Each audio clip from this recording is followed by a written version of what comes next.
तानाशाह ने अपने भव्य वर्दी में बालकनी पर खड़े होकर जनता को संबोधित किया। उसकी आवाज में कठोरता और निर्दयता थी। आज से हर व्यक्ति को अपने हिस्से से दुगना काम करना होगा, उसने आदेश दिया। लोगों के चेहरे पर डर और चिंता साफ दिखाई दे रही थी। गर्म धूप में लोग खेतों में कड़ी मेहनत कर रहे थे। पहरेदार उन पर कड़ी नजर रखे हुए थे। उनके चेहरे पर थकान और उदासी साफ दिख रही थी। वे हर दिन अत्याचार सहते हुए जीने को मजबूर थे। एक मध्यम रोशनी वाले कमरे में कुछ नागरिक गुप्त रूप से इकट्ठा हुए। अब और नहीं, एक युवा ने फुसफुसाते हुए कहा, हमें विद्रोह करना होगा। उनके चेहरे पर दृढ़ निश्चय की झलक थी। आशा की एक किरण ने उनके दिलों में जगह बना ली थी। लोग अस्थायी हथियारों के साथ सड़कों पर निकल पड़े।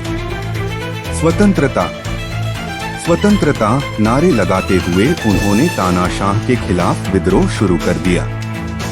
दृश्य अराजक था, लेकिन उनके दिलों में दृढ़ निश्चय और साहस की कोई कमी नहीं थी। विद्रोही तानाशाह के पहरेदारों से भिड़ गए।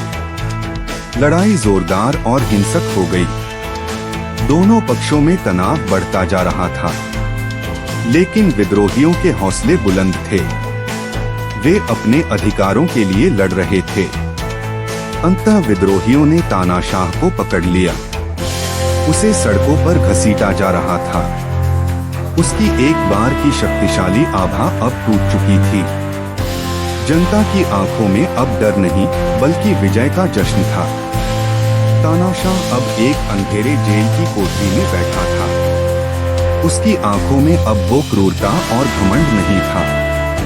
वह खाली नजरों से दीवारों को देख रहा था। उसकी सत्ता का अंत हो चुका था और वह अब एक साधारण कैदी था।